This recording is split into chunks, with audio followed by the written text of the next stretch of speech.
Panhandle hurricane and floods and tropical storms, and yes, Panhandle does get tornadoes as well. Hey there, future neighbors. This is Kim, your trusted realtor and lender here in Florida, specifically on the Emerald Coast. We're here to talk about the hot topic of purchasing your dream home in a high mortgage rate environment. Is it possible? Yes.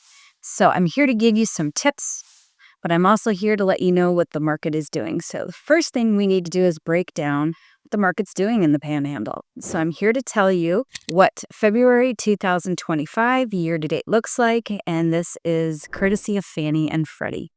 So listed properties, you have a little over 3,000 that are single family. You have 450-ish condos, and you have a little over 1,200 that are luxury homes here in the Panhandle. So that gives you an idea of where the inventory is as of February. Then we're going to talk about the median average sales price. What does that look like in the Panhandle? And as of today, that's $615,000. Then lastly, let's talk about rapid growth and stabilization of your property. So we were seeing during COVID times 8 to 12, even higher than that in some areas, of appreciation annually on your property, which is rapid growth. That has created the bubble that we're in now. So we want to see more normal appreciation annually, which we are seeing now stabilizing, which is about 3 to 5%. What are rates going to do? Wish I had that crystal ball. I don't. But what I can tell you is the information that we are getting from the economists are stating that the rates are going to stay pretty stable. We're going to see maybe an 1/8 to a quarter decrease throughout 2025 into the early part 2026, but we're not going to see any significant rate decline like we did during COVID time. Let's talk about insurances on the Panhandle. I think that's a topic that we're all thinking about when it comes to home buying. What does that look like with hurricane and floods and tropical storms? And yes, Panhandle does get tornadoes as well. So it is a beautiful sunshine state, and it's beach living. So with that comes with, yes, hurricanes, tornadoes, tropical storms, all the things. So let's talk about homeowners insurance and what does that look like. So homeowners insurance is expensive in the state of Florida.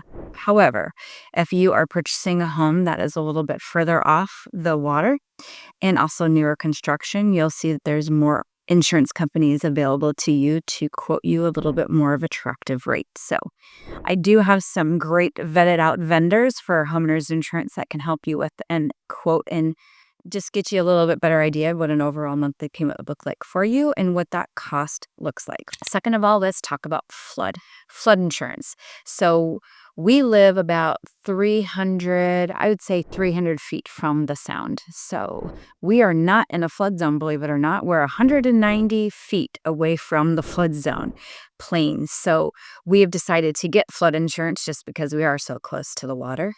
But if you are on an elevated lot, that's something to look for too on your home. Are you a little bit higher elevated? So maybe you're not in a flood zone, or if you are, these are things that we're going to look at and the homeowners insurance is going to look at too, as far as when they're quoting you a policy. So for us, if you're not in flood zone, you can get flood insurance. We are in a newer home, but you could get insurance for $400 or $500 a year. Whereas if you're in a flood zone, yes, you're going to be paying considerably higher amount for that. So it's really important that you vet out a really good homeowners insurance person so they can quote you both homeowners insurance and flood insurance so you can understand what an overall expense will be in this area when you're budgeting for your home. So if you've been sitting on the fence trying to decide, should I buy, should I wait, what should I do? I'm here to tell you that there is price and demand. So with demand, that means that the home prices are going to continue to rise. Interest rates are going to continue to stay where they are. And therefore, how do you paint a picture of being able to afford a home? So I'm here to give you some tips. And the first tip is going to be, let's talk about your credit. So even a simple 20-point increase in your overall credit can put you in a different rate environment and also mortgage insurance environment. So those things are going to help your overall monthly payment. So the good news is you have a tool. So grab pen and paper, and I'm here to tell you, you're going to want to go to www.annualcreditreport.com. Again, that's www.annualcreditreport.com. You can get a free copy of your credit report once per year, and then you can pay if you want to get your credit scores. But this has been a great tool that I've given my clients so that way they can see what the guts of their credit report looks like. So we're going to concentrate on the past 24 months. What does the past 24 months look like in regards to your debt, your utilization, what type of debt you have? Do you pay your bills on time? Do you pay extra? All those things are going to factor in what your overall credit FICO score is going to be. So in the mortgage world, we're going to look at your middle credit score. So if you have a spouse or somebody else on loan, it's going to be the lowest middle credit score between the both of you. That's what we're going to use in the mortgage industry. So even a 20-point increase can put you in a different price point, put you in a different rate, and also help you with that monthly mortgage insurance. It also can help you with down payment assistance. So Florida does have a lot of down payment assistance grants available, which will also help you reduce what you would need to bring to closing. So those are some ideas in regards to your credit. Now let's talk about buy downs. Buy downs are not one size fits all. Sometimes doing a rate buy down is going to be maybe a shorter term play for you and makes more sense. Sometimes if it's a longer term investment that you're trying to purchase this home for, a rate buy down may not be the best. So it's important that you get with a professional to go over the pros and cons of a rate buy down because again, not all size fits all. So then lastly, let's talk about partnering with a real estate agent and a lender so we can prioritize what's important to you. Is location important? Is style of home important? Close to schools? New construction versus existing? Those things are all going to factor in what we need to do to try and find you your ideal dream home. So have it open, honest conversations is going to be key. So that way the communication can flow between both you, your lender, and your real estate agent. It's building a relationship. It's building a partnership. It's not just transactional where we just want to do one transaction and then move on. We want to be that for you for life, that partner for life. So building a relationship is really, really important for us to work for you and find you your dream home. This is your home, not ours. And so we need to know what that looks like for you. I'm going to talk about free areas in the Panhandle. One is Holley by the Sea. Holley by the Sea is a very popular subdivision. I still believe it's one of the largest subdivisions here in Florida. And a lot of people like that because of the amenities that come with the rec center. So it's one of the few subdivisions that has an amazing rec center. It has tennis, pickleball, indoor, outdoor pools. It's got classes for kids, teens, adults. It's just a very well thought out rec center and what they can provide. And it's at a really, really low monthly HOA fee for that. I think it's anywhere between $50 to $60 a month and you get all of that. Also, Holley by the Sea is generally on a half acre. So a lot of people like that it's just enough, but not too big. And then also it's not a cookie cutter builder out there where every 2-3 homes are going to look the same. You're going to notice this. Each street's going to have a different type of style of home. You're going to see stucco homes. You'll see brick homes in there. You'll see vinyl siding in there. But you're going to see just a different variety of homes and builds and existing and new construction in Holley by the Sea. Second of all is if you're military, it's PCS season. So if military family looking to be closer to the base, whether it's Eglin or Hurlburt, wherever you're looking, that would be maybe East Navarre. East Navarre will help you in the commute, getting to and from the military bases, and also getting to schools nearby.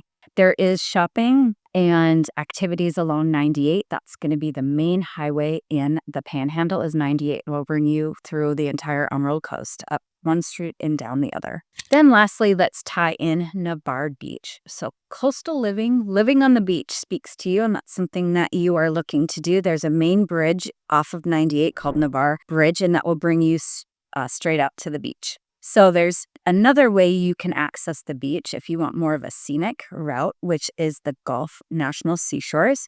That's going to be, I believe it's 30 miles you can drive in there, but that's a different way instead of taking a straight shot highway. or you're going to get stuck in traffic, you can take a more scenic route to get to Pensacola and Navarre, and that is through the National Gulf Seashore Drive. It's going to show you the sand dunes out there. It's just another peaceful way to take that commute in. So if you're new to the area, I highly suggest at least driving some part in that, so that way you can get just a different feel of what Navarre Beach, and getting back and forth to Pensacola Beach if that's something that you want to do, or just simply take a different way in and out. So coastal living, you do have options out there in Navarre. You can do a high-rise condo. You can do multifamily. There's duplexes, triplexes, fourplexes out there. There's single-family homes out there. So there's definitely a variety depending on what your price point is. So those are free areas that I wanted to discuss with you. And also, if you have a particular property in mind, for example, I had clients that came out of state. They were set on wanting to do new construction. They didn't want to borrow somebody else's problems from a previous home. They were adamant wanting new construction. So we looked at new construction, looked at various areas, and really looking after, I think we looked at 5 homes. New construction really wasn't what they were looking for. What they really wanted was something that was newly updated or renovated, but still had some of that old school charm, that old school feel to it. So we ended up finding a pre-existing home that was newly renovated, hit all our boxes. That really was, these are the things that they wanted. So new construction wasn't what the end game was. And that was what was best for them and what spoke to them and what was important to them. What a real estate agent will do for you. We will listen, we will communicate, we will pen and paper, and figure out what's going to be the best for you.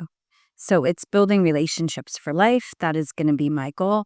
So I would love to hear from you, and I'd love to earn your business. So if you could hit the link below in my bio, we can talk more, take a deeper dive into what does homeownership look like for you? What does goal setting look like for you? What area of the Panhandle?